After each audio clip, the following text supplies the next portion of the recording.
क्या आप जानते हैं बैंक में जो सेविंग अकाउंट होता है उस पे जो इंटरेस्ट मिलता है वो टैक्सेबल होता है? जी हाँ, तो ये केस उसी से रिलेटेड है। टू फाइनेंशियल ईयर 1920 की बात है।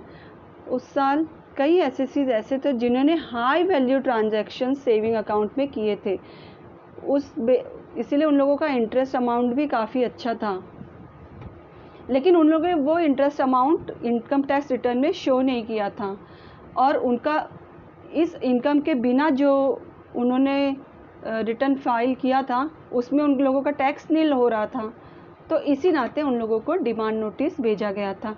अच्छा, डिमांड नोटिस आने के और भी कई कारण हो सकते हैं, जैसे कि अगर आप जॉब स्विच करते हैं तो इस केस में भी क्या होता है कि जो नया एम्प्लॉयर है वो आपको टीडीएस काटता है एग्जेम्पशन देने के बाद, और ये ऑलरेडी पिछले एम्प्लॉयर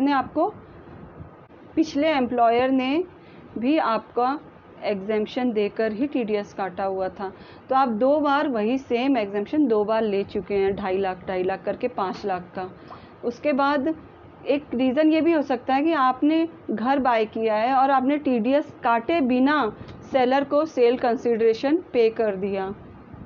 जी हाँ, और एक केस है फाइनेंशियल ईयर 14-15 का, जिसमें एक सीनियर सिटीजन थी, उन्होंने टैक्स पूरा पे किया था लेकिन उन्होंने रिटर्न नहीं फाइल की थी, उस रीज़न से उन्हें डिमांड नोटिस आई थी। जी हाँ, अब हम ये जानने की कोशिश करते हैं कि रिटर्न फाइल करने के बेनिफिट्स क्या होते हैं। देखिए, एम्प्लॉयर आपको एक एग्रीगेट अमाउंट पे टीडीएस काट लेते हैं।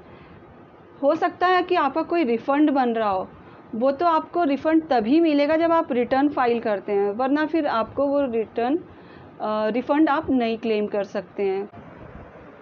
दूसरा बेनिफिट ये है कि जब हम होम लोन लेने जाते हैं तो बैंक हमसे एटलीस्ट 2 से 3 साल का इनकम टैक्स रिटर्न मांगती है, तो वहाँ पे हमारा रिटर्न काम आता है। तीसरा बेनिफिट ये है कि होम लोन पे जो हमारा इंटरेस्ट कट रहा होता है उस इंटरेस्ट को हम डिडक्शन क्लेम कर सकते हैं।